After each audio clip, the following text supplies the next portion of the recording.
Hi, I'm James Barfield with your Urban Connection. Remember, this is the channel that is often imitated, but is never duplicated. And this will be our last podcast for the year 2022.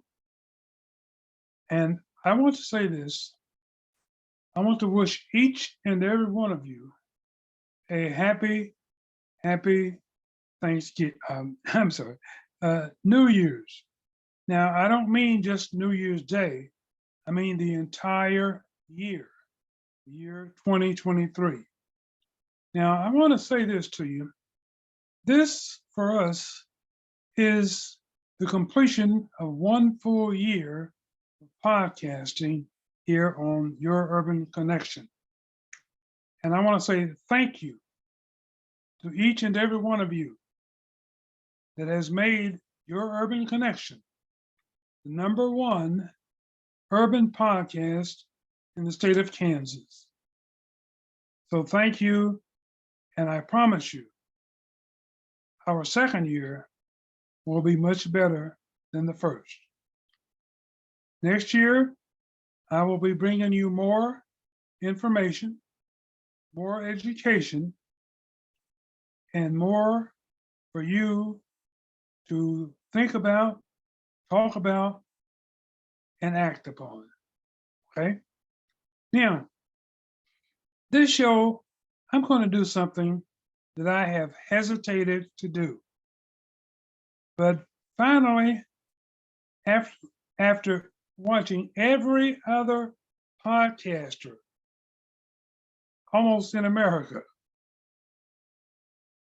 comment on and pass on information about what has to be the biggest story in television for the year 2022.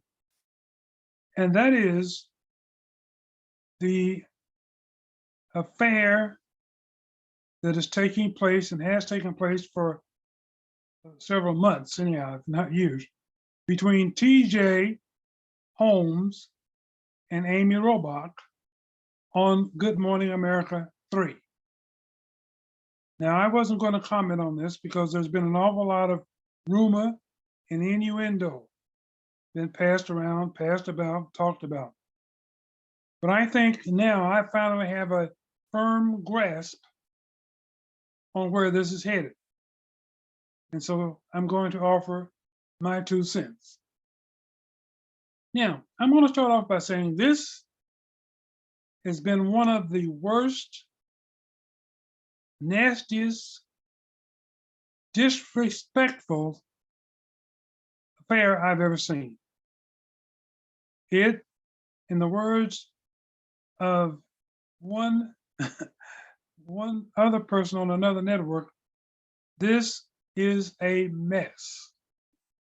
Now, let me tell you how I feel about it and why I say that.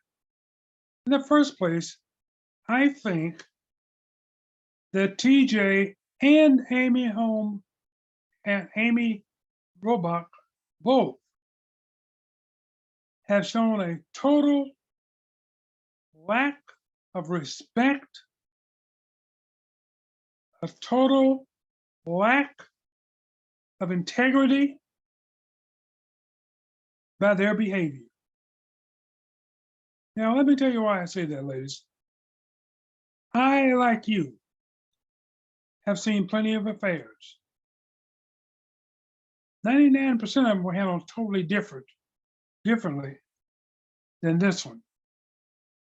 And let me tell you what I mean. Here we have two people who've been working together, married, double dating with their spouses, their respective spouses, becoming good friends with each other's spouse, so friendly that one of them's daughter babysits the other's younger daughter. Now, ladies and gentlemen, you would think that the last person that they would even want to or consider having an affair with is somebody that they are close friends with. This, to me, is both TJ and Amy getting lower than a snake.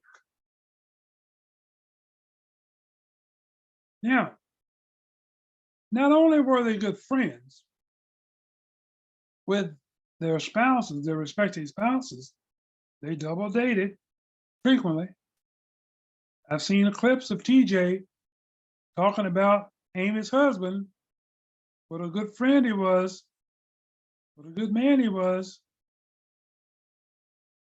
Now, from what I can gather,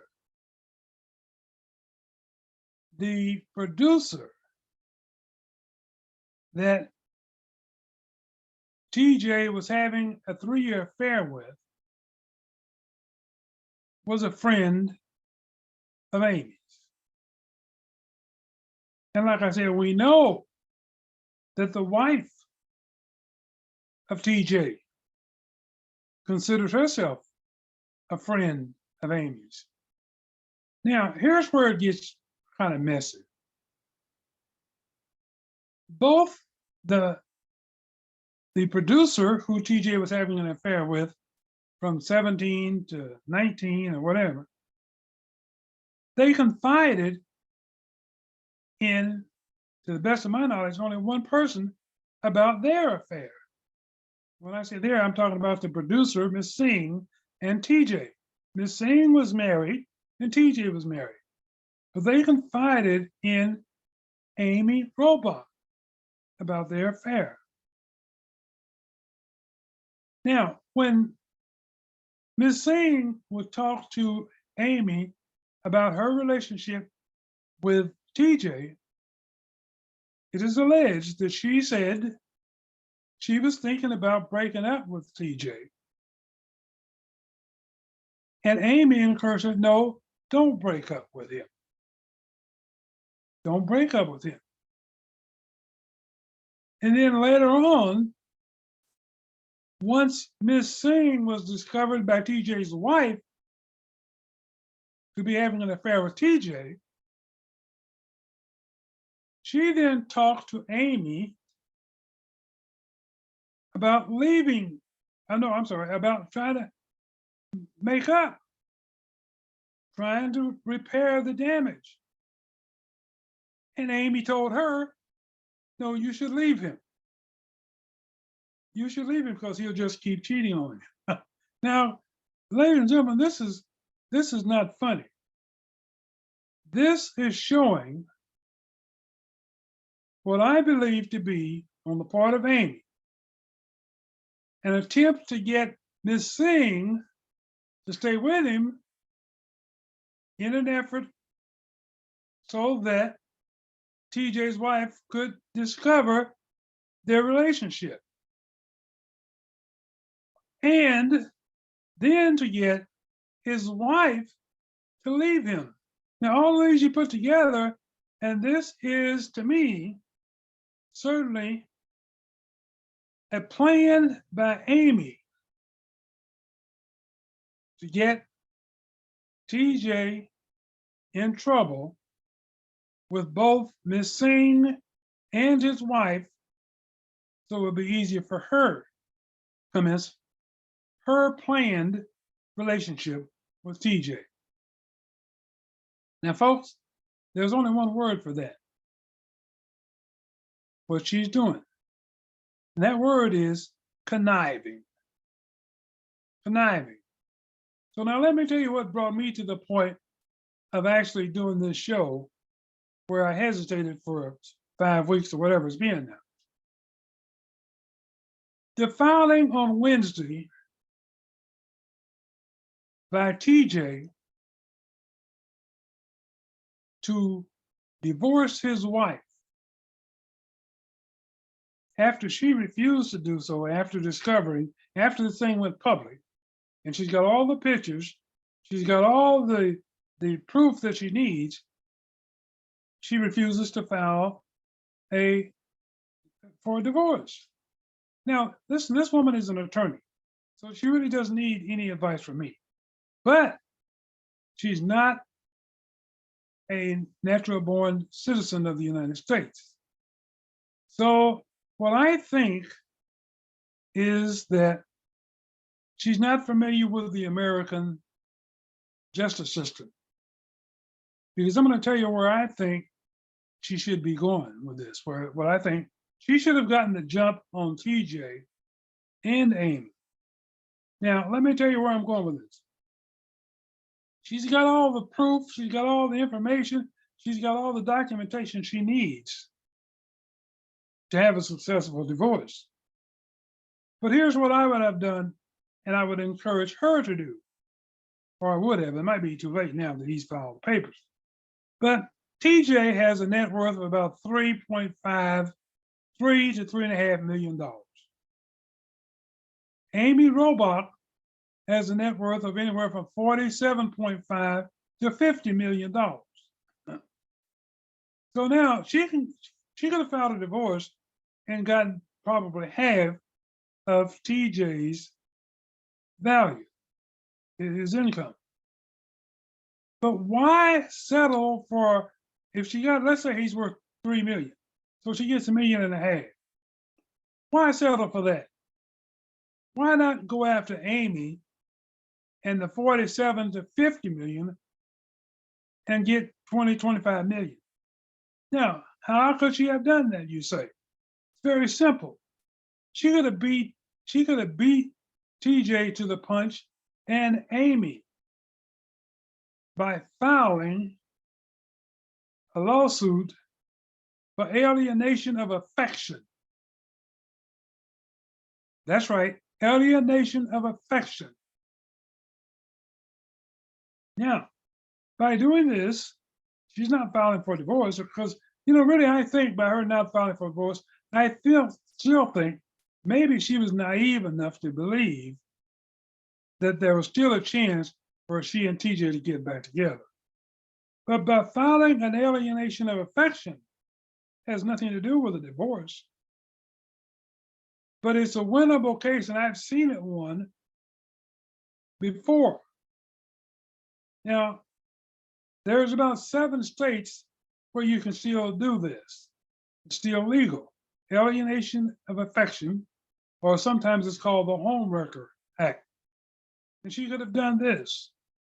And she could have gotten a heck of a lot more money, and I'm sure a heck of a lot more satisfaction, and certainly a heck of a lot more revenge by filing and winning a defamation of affection, alienation of affection against Amy Robach.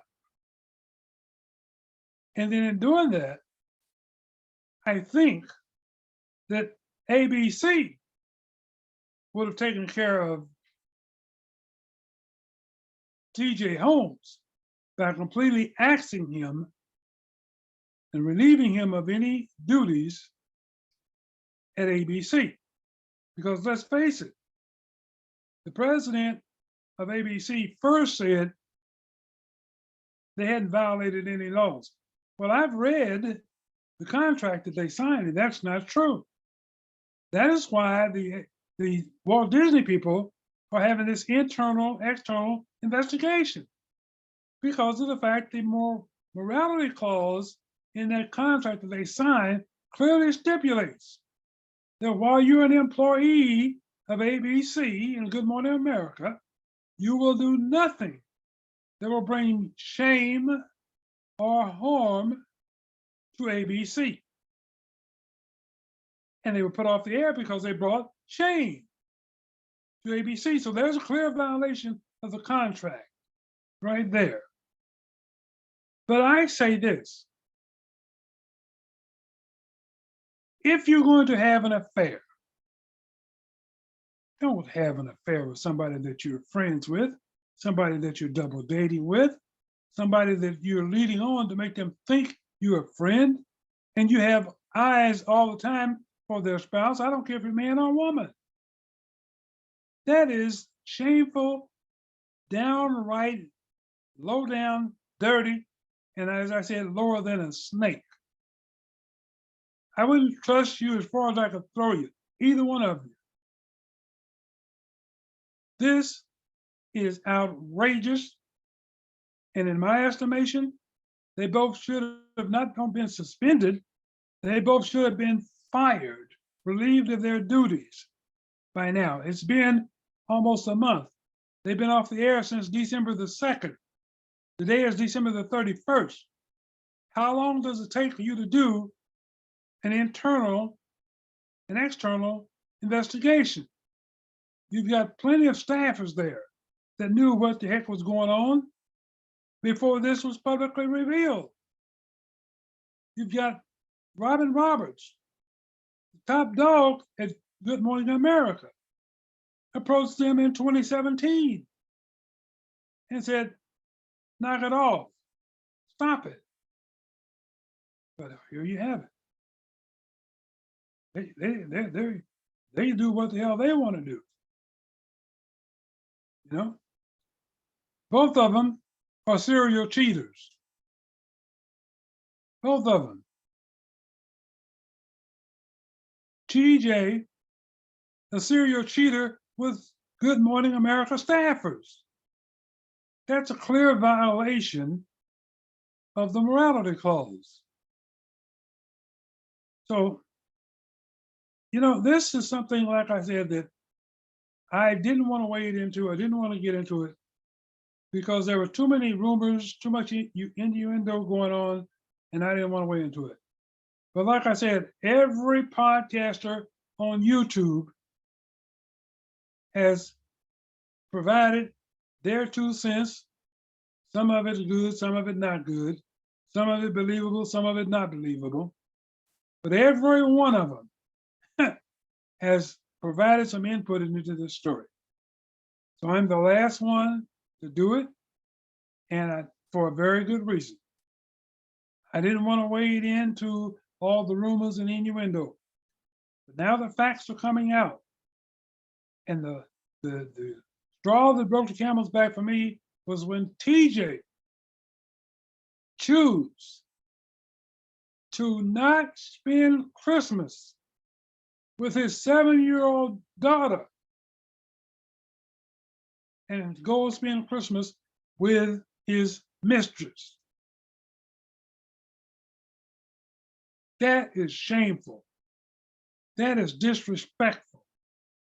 What kind of respect do you think this child would have for TJ Holmes when she's 15, 16, 17, 18, and beyond?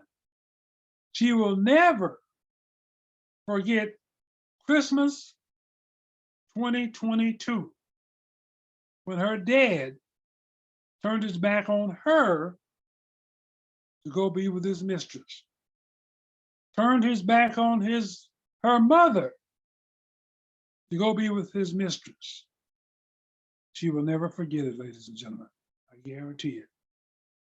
And she shouldn't. So I hope in the long run that TJ had a lot of fun and felt that it was worth it. Because I'm afraid it's going to have to be worth not only his turning his back on his daughter and his wife, but I think turning his back on his career. Because I think at the end of this story, TJ Holmes will no longer be a part of Good Morning America. And I say, rightfully so. Okay, folks, that's it for 2022. Stay tuned for 2023 and Happy New Year to each and every one of you. I hope to see you back next year.